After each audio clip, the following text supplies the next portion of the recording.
ụtụtụ ọma nọ ọnwa ọdịnala Igbo aka m bụkwa onye nke gị Ogbuefi EZE-ANA Ugochi tubelu na oraifite.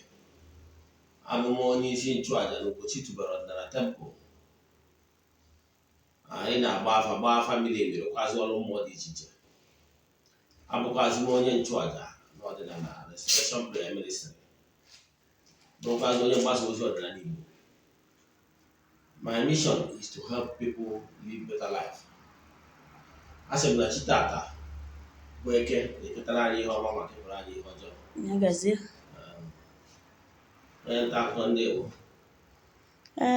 Nna anyị EZE-ANA, anyị kenekwara gị. Anyị na-anụ ozi mgbasa ozi ọma gị n'ebe niile dị iche iche ihe banyere maka ọdịnala Igbo. Ihe ọzọ anyị chọkwara ịjụ oge bụ maka onye chọrọ ibido ọrụ mana ọ fụrụ ego ya eji wee bido dị ọrụ. Ka ihe nwere ike ime onye ahụ mana mmụọ ahụ mara ya na ọ ya arụ dị ọrụ mana ọ fụrụ ntụ o esi wee bido, nwere ka a ga-esi wee help onye aka onwe ike wee bido dị ọrụ. Bifo nga n'iru bụ ka mmekwa obere nkọwa nna na-akụwa ọpdeti n'isi ndị na-esonyere anyị na aja anyị na-achụ nke ọnwa Eprel. Anyị agwa aja anyị na-achụ kwa ụbọchị ka na-aga n'iru. Nke ọnwa Eprel anyị ga-eme achịkọta ya n'ụbọchị 19. Anyị ga-egbukwa egbu chụọ aja dị iche iche wee mee saraka maka ndị sonyere anyị na aja anyị na-achụ kwa ọnwa. Ndị niile sonyere anyị na nke ọnwa ga-enwetakwa vidiyo na ihe isi ihe niile si wee mee na ya bụ ụbọchị a ga-emechie. Nke ọzọzi bụ na nke ọnwa Eprel, nke ọnwa Mee ga-ebido na Mee 8. Ọ ga-ebido na Mee 8 maka nke ọnwa Mee a bụ nnukwu iche. Ọnwa aṅụrị na ọnwa nnukwu ihe na-eme n'Ugochi tubelu na tempụl. Maka na anyị onye bụ ọnwa Mee ka anyị na-eselebreti the festival of the temple, Ugochi tubelu na temple. Mgbe anyị ga-eselebreti oru mmụọ nnụ mmụọ nọ na tempụl, ndị anjelu nke Chukwu otu ịgbalijele arụsị na-eweta ihe ọma dị iche iche, ndị anjelu nke Chukwu. Ọkwanụ mgbe anyị ga-eselebreti ezigbo ezu mmụọ niile ndị na-ejere Chukwu na mmadụ ozi nọ na tempụl. Ọnwa anyị ji emenye bụ mmemme kwa arọ. So nke ọnwa a ya bụ festival, ya bụ aja anyị na-achụ mkpụrụ abalị 14, 14 days ritual anyị na-eme kwa ọnwa. Nke ọnwa Mee ga-ebido na mba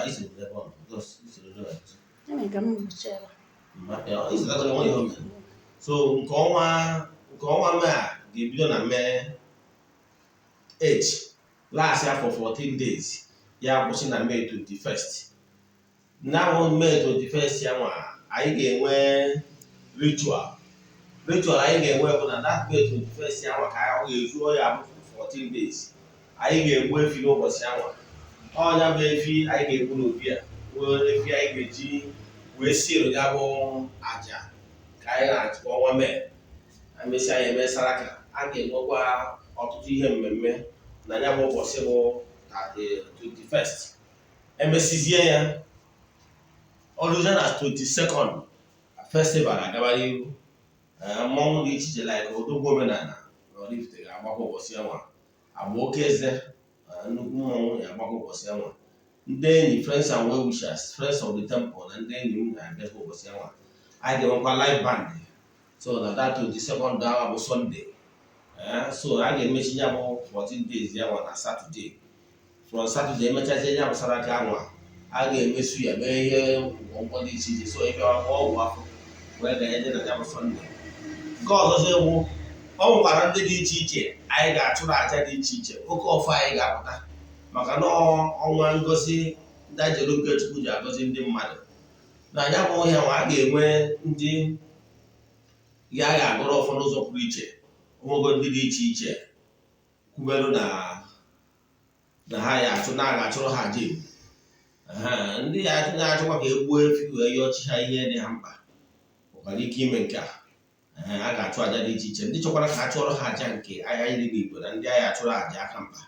Enwego ndị kwudebere Ogbuefi ndị a ga-achụrụ aja Igbo n'ụbọchị ya nwa.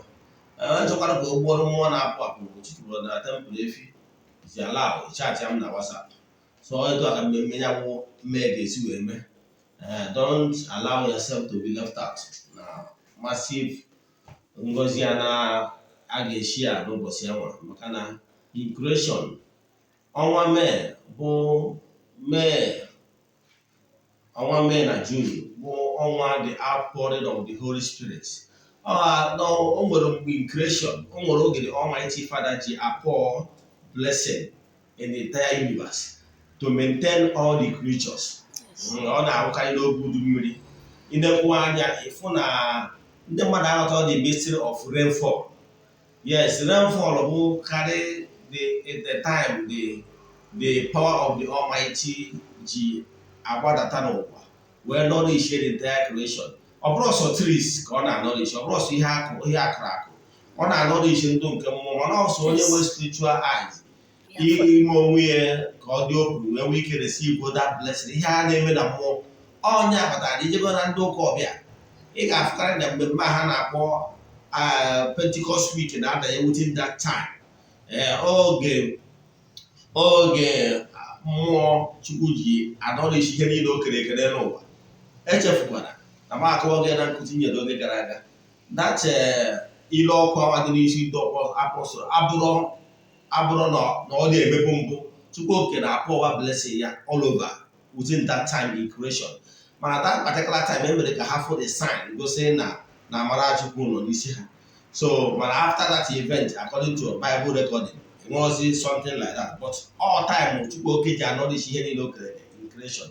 Then the physical 3 years ji wee makwụzie bụ na oge a ga-enwe ihe dịka mmiri ozuzo, mgbe ahụ ị ga-afụkwụzi na trees ihe niile dị n'ụwa ga na-erute ahịhịa ọfụ look greenish, gosiri na something na-eme. Mana ana m achịkọwara gị na ihe na-eme na-abụ ọsọ mmiri ozuzo adịghị bụ something spiritual thing na-renew in creation. But ọ bụrụ na ị draw spiritually alert and open, then you will not notice no nwere something no nwere amara na-ezo ka mmiri n'oge dị etu a.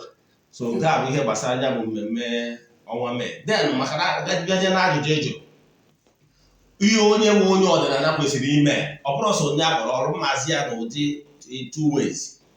Onye nwe onye ọdịnala Igbo, ọdịnala bụ ụzọ ndụ, ọdịnala abụrụ ọgwụ dịka isi ada ekwu agwa ndị mmadụ.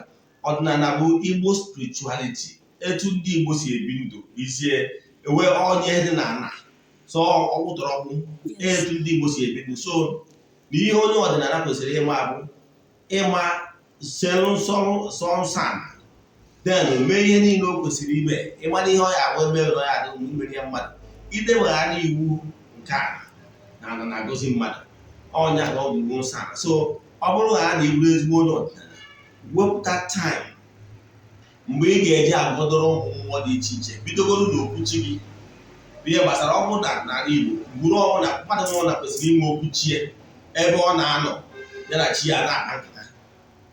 Mgbe gburugburu etu a ka o si dị nwee okwu a dị bụ ihe ndị okenye ọbụla nwe ngwuru na-enwe ebe ọ dọrọ ana ngwuru, ebe ọ ga-agbachi ịgwụ ana okwu were ọfọ ana were ọjị jee ebe ahụ jekọsara ana maka na ana bụ isi mmụọ. Mana abịazi jewezi ụka ọtụtụ ngwuru wee mebie ma okwu ana ma ọdụ ma obi ndị ichie mebicha ihe niile ahụ, o wee na-enye nsogbu na ngwuru dị iche iche. Mana ana m achọ ịgwa ndị batara ọfọ n'ọdịnala ihe izi ị ga-ebu ụzọ mee, recognize all those bido na chi gị maka na ọchị Igbo ụzọ. Recognize ya chi, recognize ya ndị ichie, recognize ya agwụ, recognize ya element. Ọ bụrụ iwu onye mmiri mana water element, recognize them. Recognize ya ndị otu ndị ọgba nje gị, ndị iyi ụwa gị. Ọha bụ ndị ga-akọzi gị, ọha bụ ndị ga-ebuli gị elu. I nwere ike mana ndị ahụ ndị gị na ha nwere ọgbụgba ndụ bido n'ụwa mmụọ, i wee gazie n'ụwa gị na ha enweghị ihe ịkpa maka ihe a ga-eme ka Chidimma wee dị ka iwee lu ude n'ụwa. Mana mgbe ị baziri kpapụ ha n'akụkụ, kedu ka ị ga-esi mezi ụwa gị? So onye ahụ pụtazie n'ụwa na-akụ ụta, onye ahụ anọzi na leele o kwesịrị ịnọ dịka nkọwara ndị agwa ndị mmadụ na ihe ụfọdụ ndị ọgba nje ma ndị iyi ụwa gị ma ọ bụ ndị otu gị ji apịwa mmadụ azụ na-ewetara mmadụ ihe akpọrọ nsete ma ọ ịgba ụta agbụ. Na ndị a bụ ndị nọ ka mmadụ ga-eji ghọta ndị nọ ka road safety, ndị na-afụ na-maintain law and order. And ihe gbasara racing na-agba ọsọ, ịgba ọsọ gbaa first mana ịhapụ len ụgbọala len onye ọzọ amenye gị abụọ. So ihe ndị a ụmụ mmụọ a gasị na ndị ajelu nke Chukwu a na-eso ndị ezumezu a ji enye punishment bụ ka ị nọrọ na len of ihe ọkpụkpọ oku gị while before coming. o nwere ihe ọgbụgba ndụ gị na ha nwere fe edewa. So mgbe ọ bụla ha fụrụ na ị na-agbapụsị na line, ha nwere ike wetara gị ahụ ọnwụnwụ ma ọ wetara gị pịawa azụ na ụdị dị iche iche. Ihe niile ha na-eme bụ ka ị nọ na lane, ọ bụrụ na ha kpọrọ asị. Like Bible do say, spare the king and spoil the child. So na-asị bụ akwụkwọ ndị ụka ọbịa si n'ọnwa nna fụrụ n'anya ka ọ na-apị ịtarị. Mana n'ụtọ na ignorant emego ndị be anyị rie ndị be anyị tọrọ. Dịka m ga-asị ekwuwe n'akwụkwọ Hosea 4:6 sị, yes, ọ Hosea 4:6 a na-ekwu otu okwu dị chọrọ mana mgbe abịa na-eme mistake na-ekwu Joel 4:6, ọ bụrụ Joel, ọ Hosea 4:6. Na out of ignorance, ndị mmadụ na-ata ahụ. Because of ignorance, my people are suffering. So, ọ bụrụ na ị dị ignorant, you are not knowledgeable of how things work in creation, you will make a lot of mistakes. Mana mgbe ị na-eme ihe ị kwesịrị ime, mere ihe dị n'ụzọ gị, chide mmadụ. Ọtụtụ ndị mmadụ ga-asị mezara na ha enwere ego eji arụ ọrụ n'ọnya ma bụ dị akpọ ma nma agwa m. Because I have been there. Mgbe m bidoro ọrụ a, eburu m all the money wee bido ya. Ihe izi mmere ụmụ na m nata be nna m, gwa ndị mụ na ha so na m ekwutago na mma arụ ọrụ a. Mgbe jee seti ọdịnala ọta, this ọdịnala ọta setịrị, mgbe anwa abịa m ihe izi ngwa ndị mmasị adị ihe ga-eji wee nwa ebe ugwu isi wepụta ụtụtụ na kọmpaụnd ga ebe ahụ si achalite wu east. So ịba na four corners of your room, one side face east. So all side ya ma face east ya maka ị gara efesi maka na ọ nọ ọwụwa anyanwụ ka ike si abịa. Kpatado na ọgụgụrụ ndị ụmụnna anyị ndị na-eti isi na ha ga-echi isi na ihu na ebe anyanwụ si achalite. Ọtụtụ ndị mmadụ na-alụkwu temples of ndị ọta anụ temple na-efesi east. So ịkwụzie n'ebe ahụ efu na-efesi east. So ihe m mere ụmụ esi eti ọdịnala ọta. Gịnị bụ ọdịnala ọta? Ije na vidio bụ ya ebe m kwara ndị mmadụ ka esi eti ọdịnala ọta.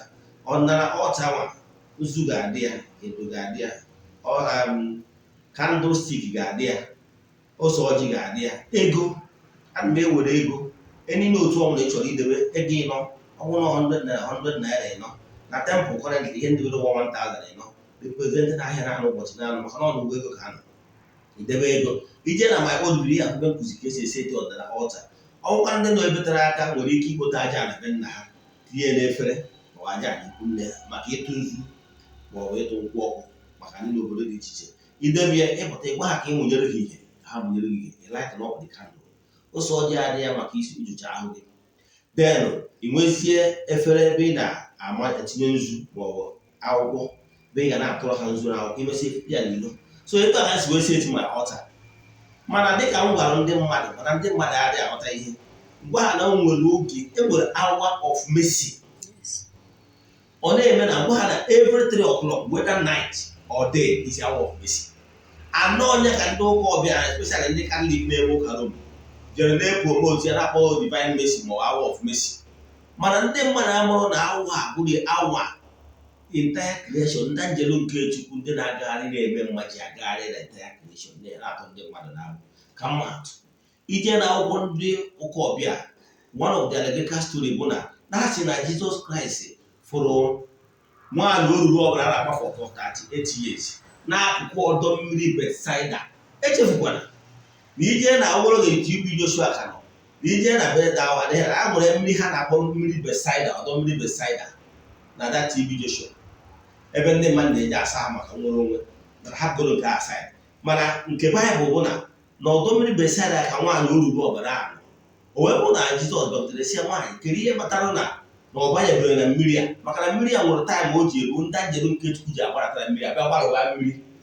Onye ọbụla bụ ụzọ jee banye na mmiri ahụ will be healed. Jee gụọ na Baịbụl, I can't remember the definition now. So Jizọs wee sị ya nwaanyị ka ihe kpatara na ọ banyebere na mmiri a sinsi ọ nọ n'ahụ nwa. O wee sị ya na ya bifo ya na-ebu ụzọ na enwere onye enyemaka, bifo ya na-ebiri ka enye banye onye ọzọ ebughị ụzọ banye. That na o shoro ọrụ nwere the time ndị njelu nke Chukwu ji agagharị na-eme mma. Mana n'ụtọ na-ede ignorant m kwuru maka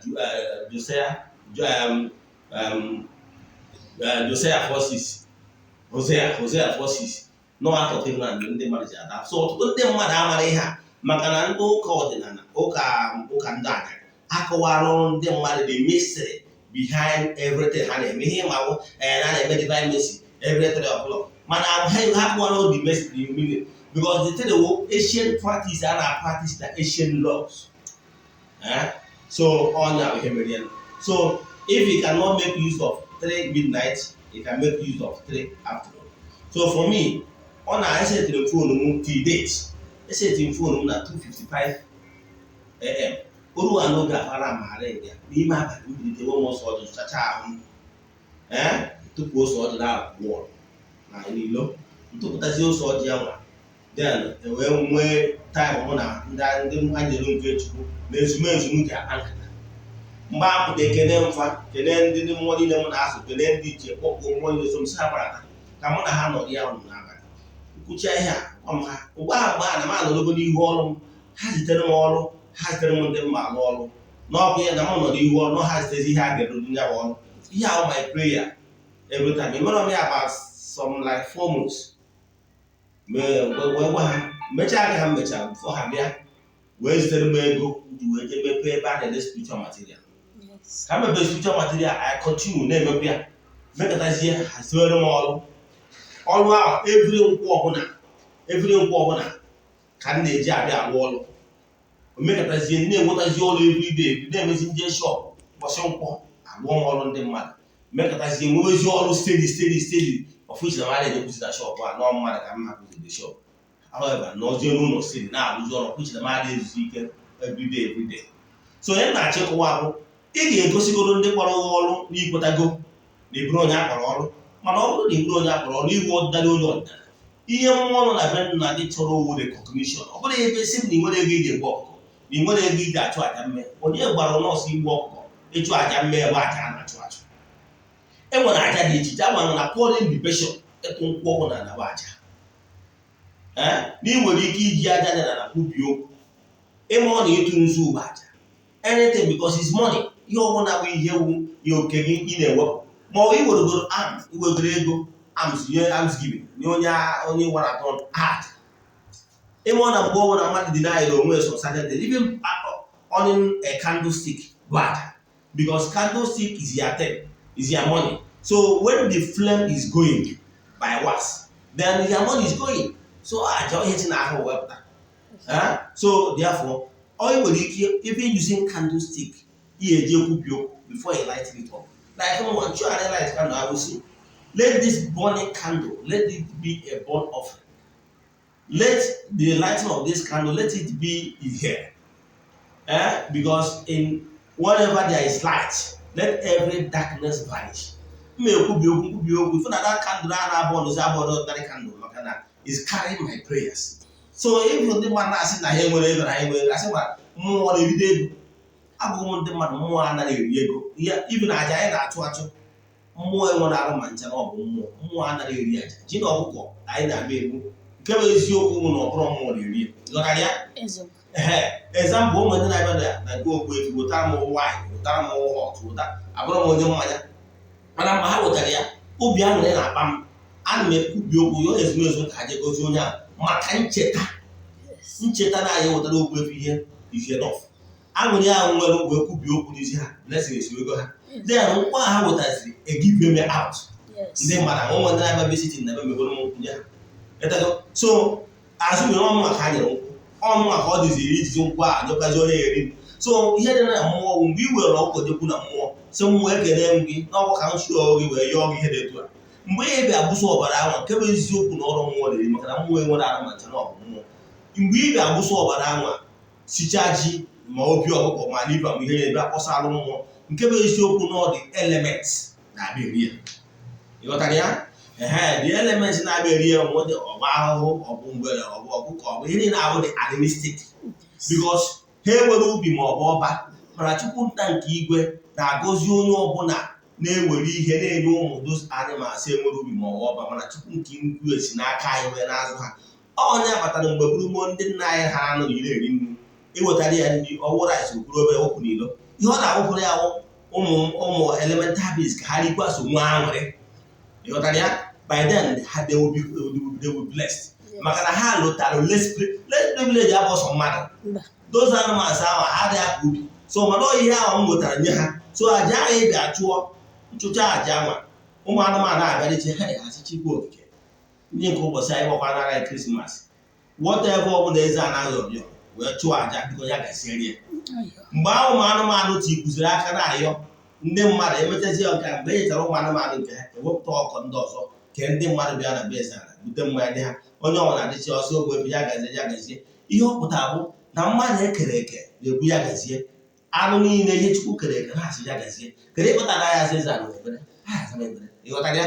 So bido kịta mee dị fọmụla mana ị nwere ego mmụọ mana ị nwere ego iji rụọ ọkụkọ mana power elevation create time ahụ sịrị ndị mmadụ ị na-aga ọfụ ịchọ ka ọ dị ile nwee time iji aga ọfụ.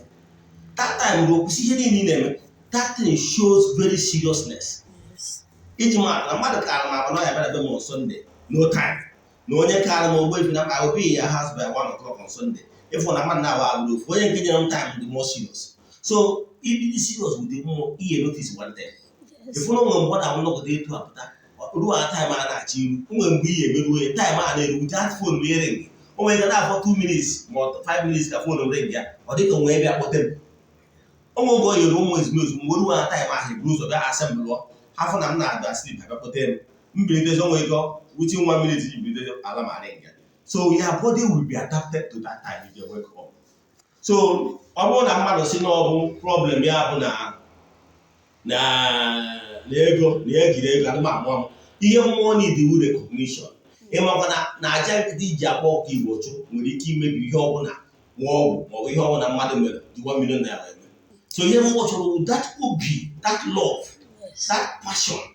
So ị nwere ego ile ọma ka obi ya ego ji aga n'ogwu tinye ile ọma mana mgbe ị bịa na-emezi ọkwara ahụ asịsị tụọ ha aja gwara agbachara m na aja that attitude even with efi ya egburu mgbu nonsense. So ya na-achịkwa onye Igbo bụ ma akpọrọ gị ọrụ ma akpọrọ gị ọrụ ihe dị mkpa mmụọ chọrọ obi tiwara etiwa na obi gwepịara egwepịa ka Chukwu na-achọ ka ndị njem nke Chukwu. Once they see seriousness in you nke bụ eziokwu na secret between me and other people na mgbe nchigata n'ọdịnala eji m obi m niile 100% wee chigata. Agwa m ndị mmadụ na onwere ihe ọnwụ na ndị mmadụ ga-emechi aka hapụ ọdịnala ọnụ ahụ ya last man standing because I will never. You know why? I've gone Bible from Genesis to Revelation 3 good times. I've gone other spiritual books. Many they all have. So I gotta go mgbe m jere India year 2003. I was still young then. But actually I've gone so many books. So having read all these books and the canon laws and theologies of the church, now bezie n'ọdịnala fụ n'ọdịnala bụ ụzọ ndụ na ihe niile ahụ bụ omenala ndị ọgbọ ọzọ mana ọdịnala anyị wụ the way we live and that's the way our forefathers live. And ihe kụjita mba na-eghere mba ndị n'ihi na-esi na nke onye akarịa na belonging where standing where your ancestors stand is where you get ọnụ gara ekwuru na mmụọ. Mana mgbe ị ya na-akpọ St. Anthony of Padua my brother ụmụnne ya na-akpọ ya nwere ọkwa hapụ ụmụnne ebe na-aza gị nwe onye Afrịka onye isi ojii black monkey. So na ọ ka mma gị kpọwa nna nna gị ndị ichie ebe nna gị ka ọ gaziere ya nke eziokwu na ha ma hapụnata gị mana ọ bụrụ na ị hapụ ha ya na-agba onye ọcha nwanne ị nọpụta ịfụ na nna gị ife ị na-emebe egwuregwu ka ị na-egwu. So ọ bụrụ na onye ọ na-ekpebie n'obi na ọ dị-echigata n'ọdịnala Chineke ga-adị ya gazie. Ihe ọzọ m chọkwara ka njikwa ụwa ịma na ndị mmadụ na-akpọ onye ọbụla na-eme ihe omenala ha na-akpọ ya ndị na-agwọ ọgwụ n'ọgwụ ka ha na-agwọ n'ọsọ nsị ka ha na-akpa na onye ọdịnala ọbụla na-agwọ ọgwụ na-akpa nsị ka ihe kpatara ndị mmadụ ji akpọkarị ha n'ụdị ọnọdụ ahụ. Because of na ignorant nke bụ eziokwu na onye na-agwọ ọgwụ abụrụ onye ọdịnala. Ọdịnala does not support ịgwọ ọgwụ ọjọọ. Ịghọtara ya? Ị na-agwọ anụ ọgwụ ka imegide mmadụ ma ọ ka iwepụ ndị mmadụ ị mara na ị na-ada nsọ ọdịnala maka na ọdịnala ngwa mgbe buru m na mmadụ gbuo mmadụ bufere na ọ ya agba ọsọ ọchụ ebi nna ka mmadụ ga-atụ na akwụkwọ nsọ agụrụ ndị bụ Jizọs nwa onye ọcha mụ na mgbe ha na-akpọdelo obe ha si ka ọbara ya dị n'isi ha n'isi nwụ so ha makwa na ihe ha na-eme ọnwụ mpụ na ọtụnọ. So ihe mgbe gboo mmadụ na-agba ọsọ ọchụ bụrụ na ebe ọtụ na ahịa edekpụ arụ so ọ nnukwu ihe ọjọọ bụ so onwere mgbe ihe alụkọta si niile egbu mmadụ si igwe onye ọdịnala no. So ị bụrụ onye ọdịnala ma ị da-asọ nsọ ala bụrụ onye ọdịnala ka ofu. So ihe dị na ya bụ onye nwe onye ọdịnala aja ọgwụ wee kọrọ practices ndị mmadụ bido obi ọjọọ ọ bụrụ ya ọnkụrụ adịghị eje ụka na-agwọ ọgwụ na-egbu ndị mmadụ si n'onye ọdịnala. So ọ bụrụ mmadụ adịghị eje ụka ọ bụrụ ọjọọ ọdịnala automatically o nwere ndị bụ ndị obi ọjọọ naturally. So ihe mmadụ na-eme onye ọdịnala bụ onye na-efe mmụọ, onye na-agụ mmụọ, maka na Chukwu bụ mmụọ. Gịnị ebe ego bụ worshiping.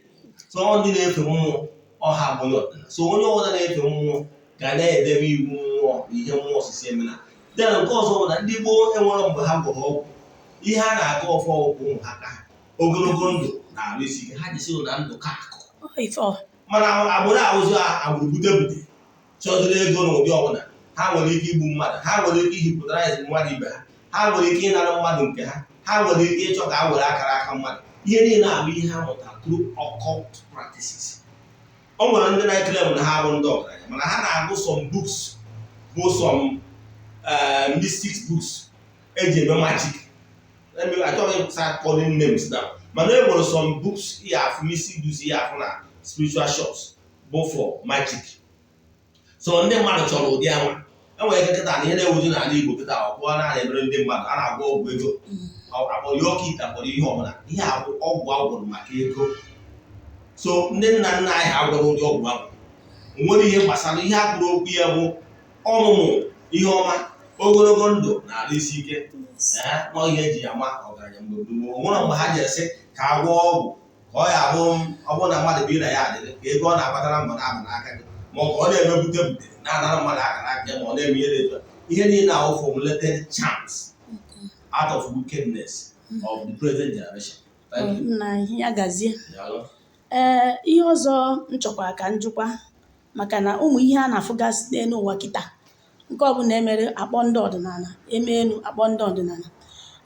Ụmụaka kịta achọrọ m ịmata oke ite a ha na-akpọ afọ ya ụmụaka na-ejegasị na nke ifuru oburu nka nke ifuru oburu nka, ndị ọdịnala na-agwọrọ ha data ọgwụ ka ọwụ nwere ka ime oke ite ahụ si wepụta iche ka ọwụ ndị dibịa na-emewaga ihe ọdịnala ka ọ bịawagara onwe ihe gbasara ọka ite enwere divided house among ndị kpọrọ onwe ha ndị ọdịnala ka m kwuo n'ụdị a.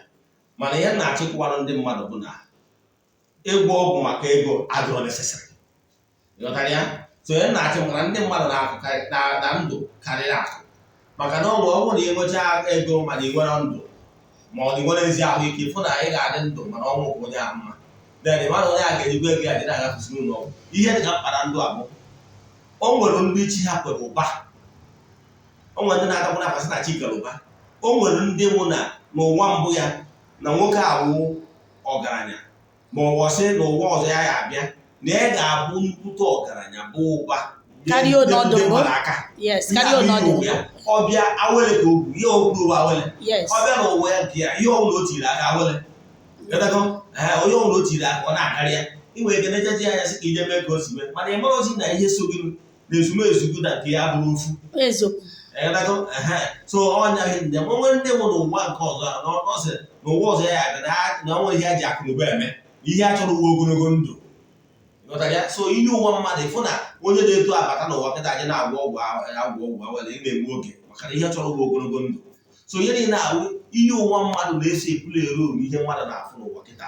So mana ihe na-achịkwa ndị mmadụ ndị Igbo bụ na esi ka ije gwụọ ọgwụ maka ego abalị uru, maka na ije gwụọ ụdị ọgwụ bute ihe na-achọ ime ewu ka achụtabara gị ego ogo na-anata nke mmadụ site na nke gị. Ọ bụrụ na ihe ebu mmadụ bụrụ ahịa na shọpụ kredit ọ na-agbaziri gị mbọ mgbe ihe niile adịrọ nesesịrị. Ihe niile ka i wee kwụrụ ihe gị na chi bụkwuru nwa nke mbụ, medo chi gị na ndị ichie dị na mma, medo agwụ gị agwụbe nna gị na agwụ ikwu nne gị. Ọ bụrụ na ngwurube nna gị wee ebe akparị ọmụ na-enye nsogbu mee ya. Ọ bụrụ na iwe onye mere ka nwere kọlụ rụọ ọrụ dị n'ụzọ gị, medo mmụọ ọbụla ka ị mara na onwere mmụọ ọbụla na-ekpe gị ikpe na mmụọ.